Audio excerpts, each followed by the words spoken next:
I'm Arvelyn Hill, and this is Plants is Liberation, a series where we interview different Black people and people of color in the plant world about the work that they do with plants.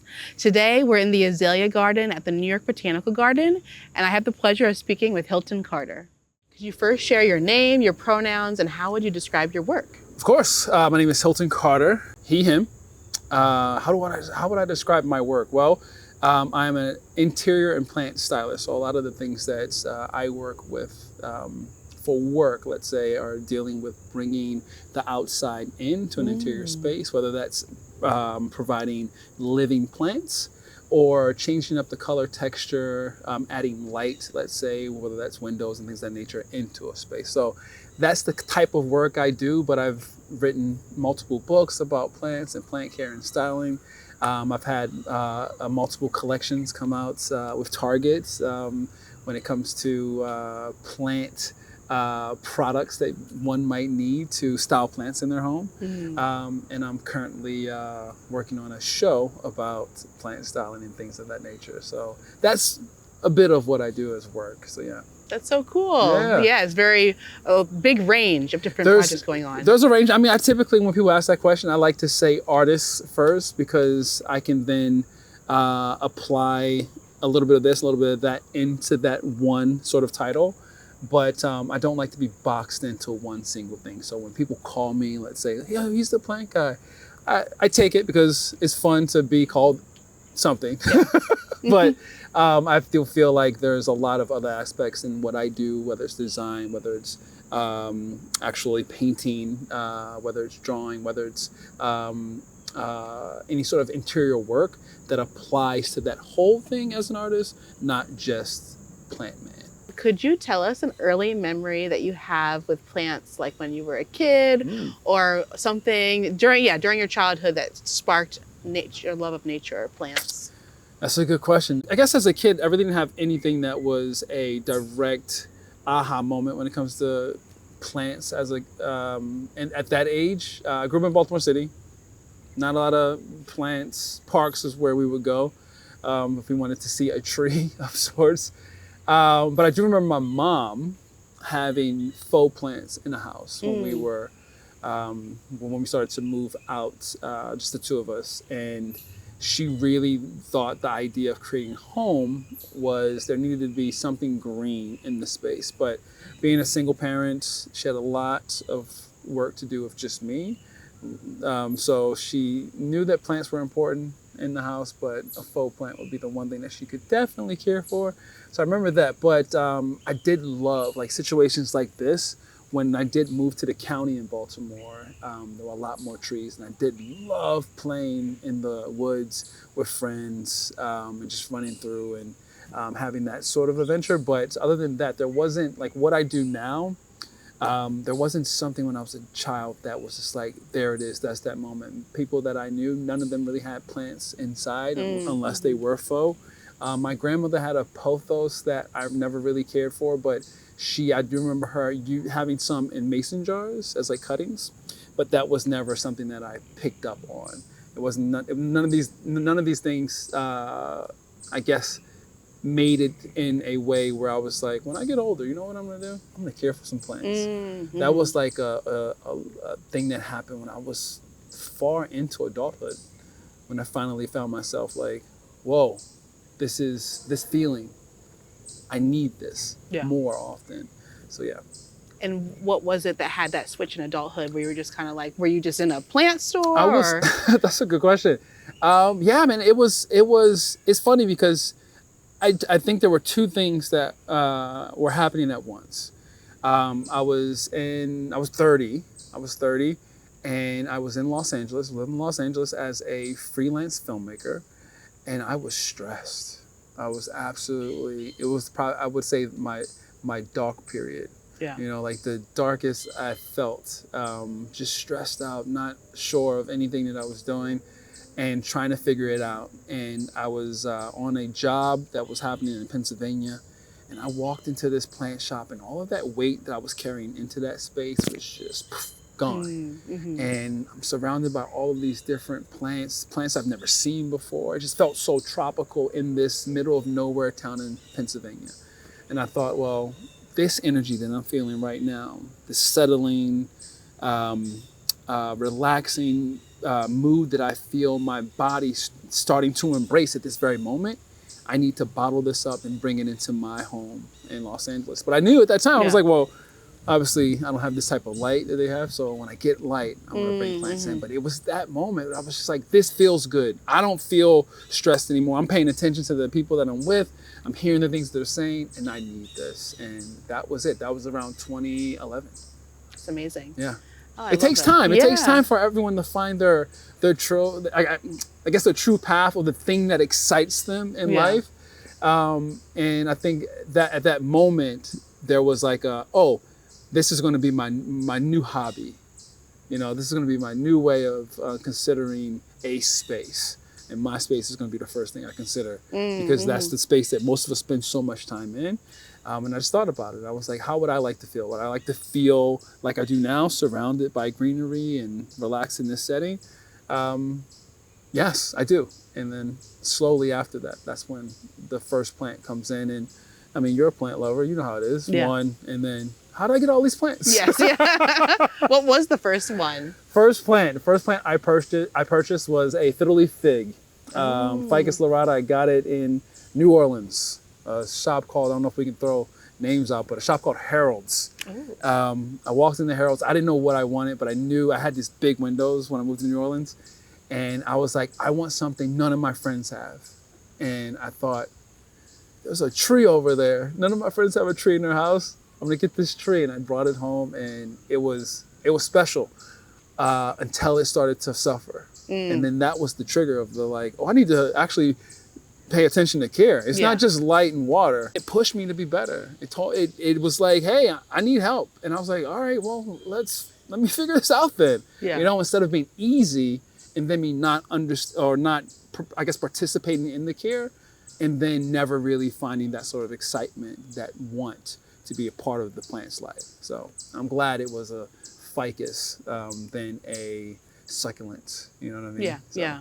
No, I mean, actually, when you said fiddle leaf fig, I was like, oh no, like that's such a tough plant. For sure. But I love that it became a teachable moment for you in Sure. terms of like wanting to know more than just light, more than just air, like all the things that a plant Yeah. needs, because they're not the easiest. They're not easy. First time I named the plant, like that was the full connection. It was just like, all right, living thing, care more about something that you give a name to. Like, I don't know if you ever named a car. Yeah. Most of us have, you know, like at that point I had this car called Bonnie, which is an old Bonneville.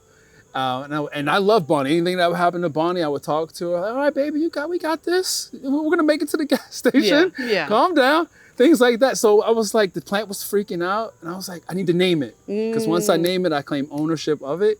And now we're in this together. Yeah. Right? Yeah. So that fiddle leaf fig was then named Frank.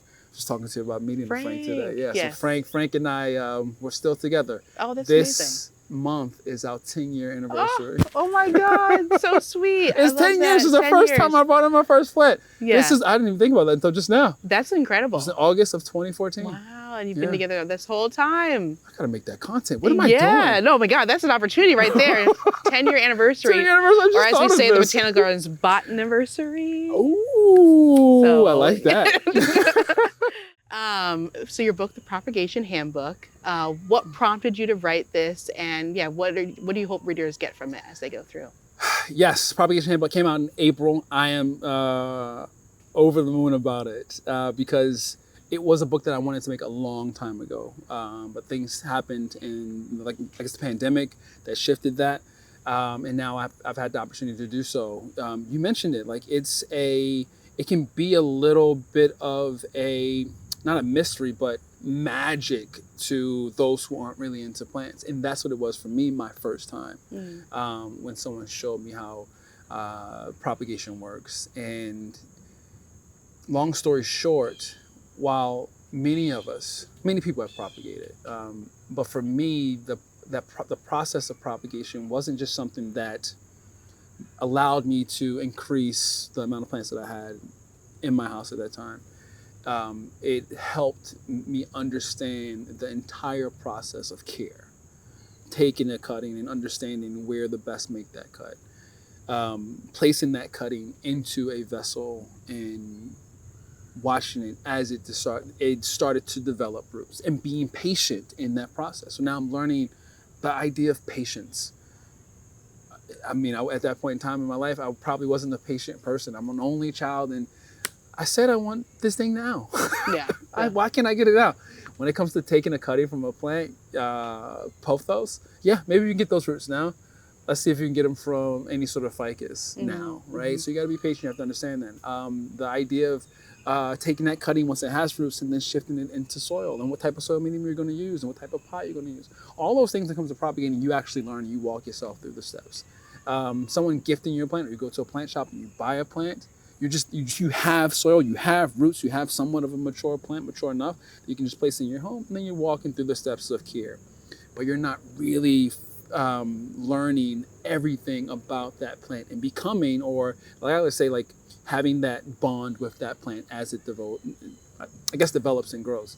So that to me was something that I felt every person would gravitate towards, because not only are you increasing the plant collection that you have, or that you can gift to others, but you're learning that process of creating that bond with that plant, which at the end of the day, for me, it was something that was almost life-changing, in the sense of I now understand all the things that nurturing another living thing can provide me, and what I can provide it, and then maneuver that sort of information from the plant to the pet that I have, then to the people that I love. And I wanted to share that because I know that for the most part, while people are, I need to propagate to grow my plants, or maybe even to sell these plants, the process of propagation was gifted to me, and it gave me this moment right now is happening because that first person showed me how to propagate. I know that for a fact, because it shifted how I thought about life across the board. Oh, wow. And I want others to either have that and feel that, or gift that to someone else. Who taught you how to propagate for the first time? Long story short, the person that taught me how to propagate is a lady named Patty Wilson. Patty Wilson is the mother of my ex-girlfriend. The person who, if I found myself with, and when I learned my passion for plants. And the interesting thing was that relationship ended because of a plant. It was like an argument moment of this plant is dead. Yeah. That was it. And the relationship ended. But we're still, I would say, cordial. But Patty was someone who was a big gardener. Lived in Los Angeles, could grow anything outside, but she wasn't really someone who grew things indoors. But she had a passion for gardening. And I was living in New Orleans with my then girlfriend, her daughter, and she saw me, I think, messing with one of the golden pothos that I had at that time. And she knew that I had started this love relationship with plants, or at least bringing them into the house. So she saw me working with this pothos, and she came over, and I don't know, for some reason, it's like a throwaway statement. She was like, hey, if you cut the plant here, put it in water, it'll grow roots, and you can make more of this plant. And she just walked off. And it was just like it's like a throwaway thing. Like, she wasn't really thinking about it. She just said it to him, like, this kid's into plants. Yeah. I'll tell him this thing. Said it, walked away. And I stood there, and like I said, it's like, to me, it was just like, huh? Like, what are you talking? What is propagation? What do you mean it'll grow roots? What do you mean I can make more of this plant? And I was just intrigued. Yeah. So I did the process. I cut it. Didn't know where I was cutting it. Didn't know where. She didn't go through the whole thing. But I was just, luckily, pothos, right? Yeah. Luckily it was pothos. Stuck it in there. And it developed these roots, and then that was the thing. I saw these roots. Like, that's the reason why when I first came out with my first product, it was a propagation vessel. I needed to be something with clear glass. So, because when I saw those roots develop, I was like, what? Look what I did. And I do this to my wife now. Even anytime something develops a root, I'm like, look what I did. And she's like, get that out of my face. I'm so tired of it. But it's so exciting to me, because that isn't it's not always you make the cut, you throw it in water, it's going to develop roots for you. Yeah. You got to go through the proper steps to have it happen. And you got to be patient. So when that happens, it's like, look at this. And it got me so jazzed and so excited. And seeing that process made me want to do more of it. Patty has no idea that I wrote this last book. She probably doesn't know that I wrote all these other books. But that small moment for her in her life became my entire life. Like, it's everything I do because of that little thing she said. This is how you can propagate this plant and it will grow more. Yeah. And I was like, okay. And then made it my life. Yeah. I would hope that someone could read this book, see how to propagate, have that aha moment that you were talking about, and maybe it changes their life. Maybe it changes a friend's life or something that pushes them into this perfect light that I feel like I'm in. Like I talked about being in this dark moment in my life. This is the brightest, most gorgeous, bright, I would say, filtered light I could ever, dappled light I could ever be in. And it's all due to that one moment that someone just said, hey, here's a bit of knowledge I know. Yeah. And I love that.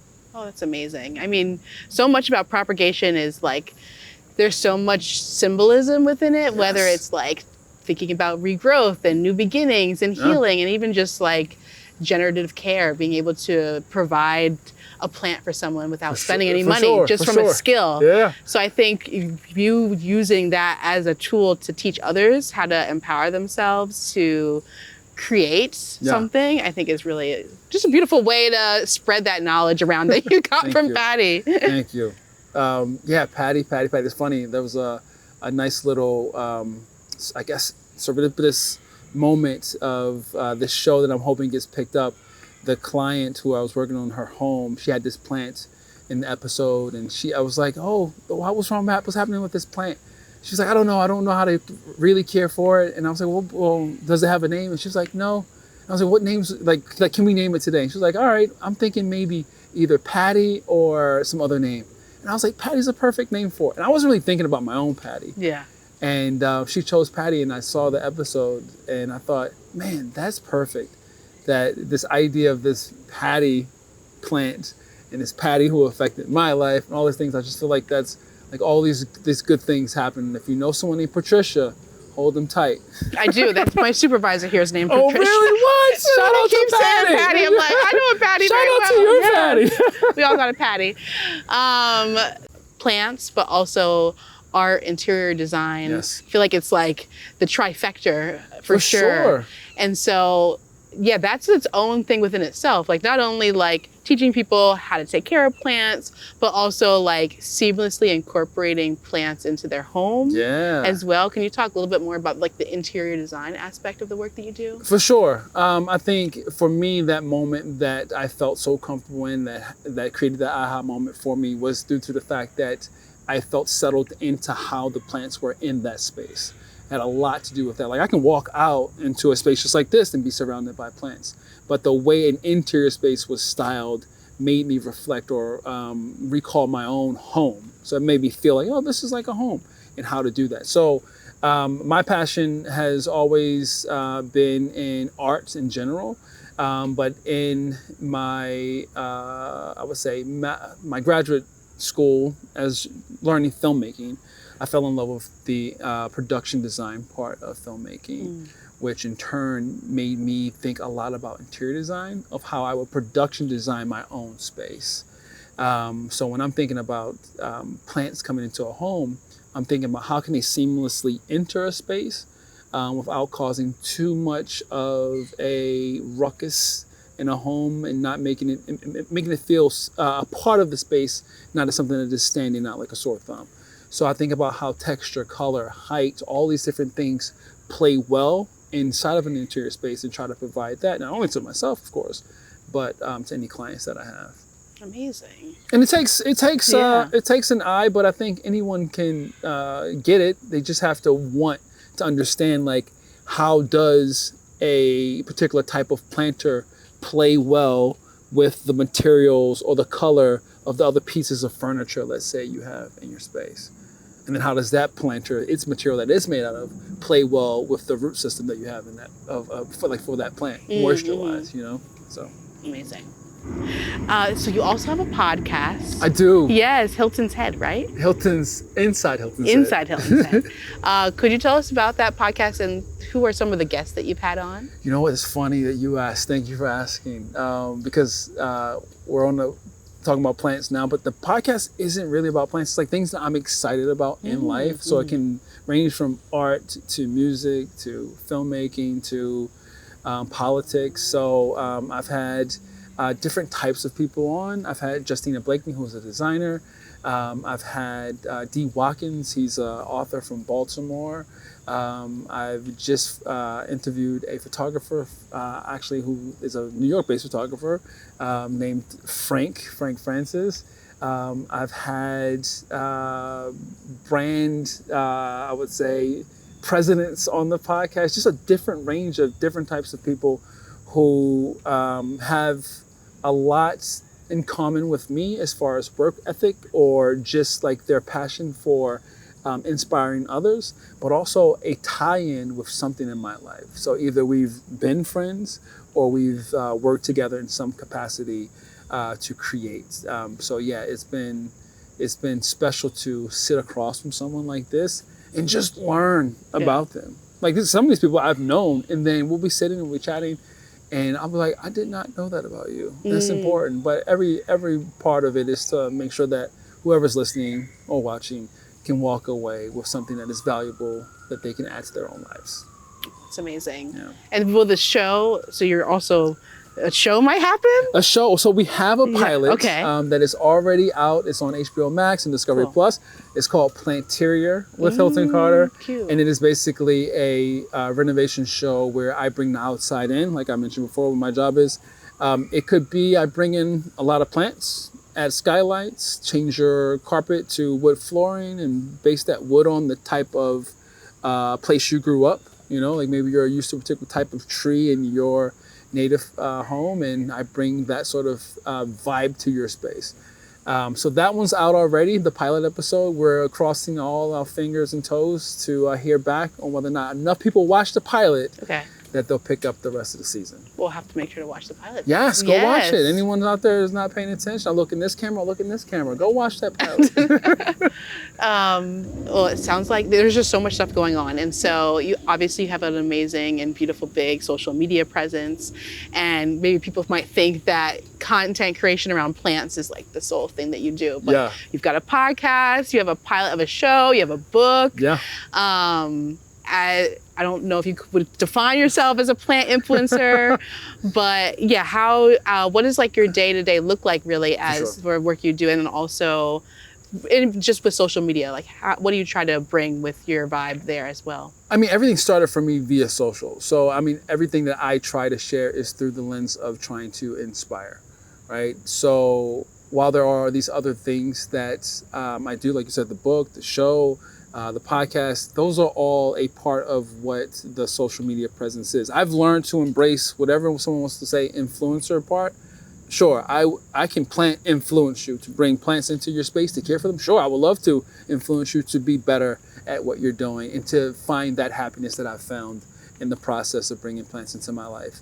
But I spend a lot of my day tending to nurturing the business, and the business is plant design and interior styling. So if today's schedule happens to be come to New York to be on the Today Show and to do an event at the Botanical Gardens and to be here with you, that's my day. And the idea of nurturing the beast of social media is always going to be a part of that, because I know that there are individuals there who look to find that inspiration there. Like, from what I've heard, that more people are using TikTok search and Instagram search more than they do Google search, right? To find out information about life, which is very scary, but you know, it's a part of our life now. And like I said, like, it was the thing that I started on, and I love the process of sharing and hearing people's struggles via DM or comment.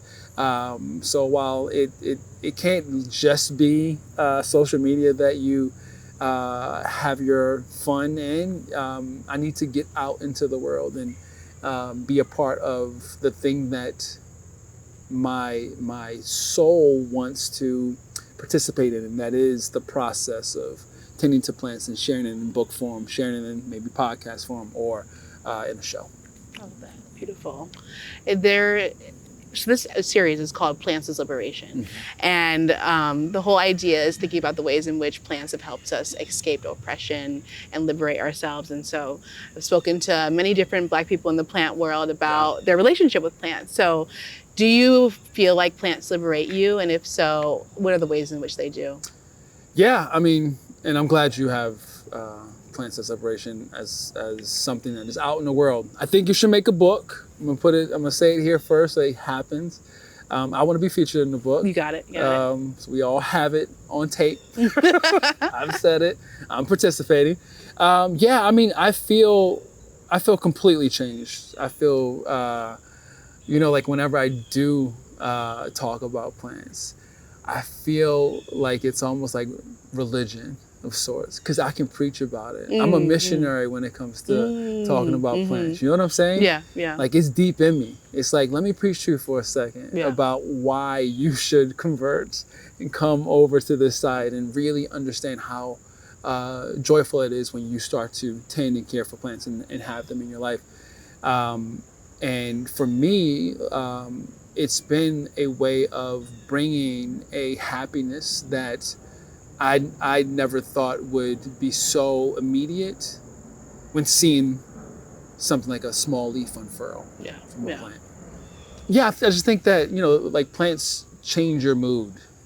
They really do. A small little leaf unfurling from a plant, you typically go outside, like here in New York, I think, you're driving down the road and someone cuts you off and was like, hey, don't do that. Yeah. That's how I would do, right? I'd be like, hey. But if I walk, I'm like leaving my house, before I leave, I see a new leaf unfurl. I'm like, hey, look what I did. This is so beautiful, so happy. I go out and drive and someone cuts me off. I'm like, it's okay, because life is great. You know what I mean? Like, I think that sort of, those easy little serotonin hits or what you get from the process of caring for plants. They always say, like, there's a certain sort of, I don't know if it's real or if these are studies that have been done, but sticking your hands in soil, provides something to you, to your body. Yeah. Right? And I think that process of tending to plants, many of the studies per se could be just a part of the placebo effect. Like, I don't know if X amount of plants in my home kind of changes the oxygen and the air quality, but I want to believe it, and I'll believe it, and I'll hold on to it. So I think any sort of, anything that can help in any sort of way make someone feel a bit better about life or their space, how they maneuver within all of us, I think is important. I feel like if everyone who walked around were plant people and cared for a plant, everyone would be so much happier. But you would know who's struggling with their plants because they would be a little bit more grumpy. Yeah. Right? But we would all have that understanding of care, and I think that's the thing that I find to be the most important thing when it comes to being liberated through plants. Being able to care for yourself and care for others. Like, that's it. It's not just to care for yourself. Like I mentioned earlier, you can't care for others unless you understand how to care for yourself. But once you do that, and you're then able to share that with others, like, that's you're propagating that happiness. Yeah. This person, then that person, and that person, and that person. And then it just keeps moving. Also, so it's just thinking about, like, the next generation as well. I know you have a daughter. Two daughters. Yes. Nice. Thinking about, just teaching your children or the next generation of plant caregivers. For sure. Because I think it's really beautiful that you've made a whole career out of this. I don't think a lot of young people might think, like, I could grow up and do this and be very successful doing it. Do you have any advice for young people wanting to get into plants, or any, like, first propagation tips for young people? That's a great question. I mean, and I feel so much joy from the fact that a little kid, maybe who looks like me, will see a person like me doing this and go, oh, I can do that. That's possible. Because that wasn't what I had when I was a kid. So I think in every moment I get able to talk about the process of propagating plant care with children. I do. My kids are still very young, so they barely listen to anything I'm saying. At least my 3-year-old doesn't. But I do think that it's important to at this time to give young individuals a full spectrum of what we can all achieve in life. So I do see that as a beautiful thing. So yeah.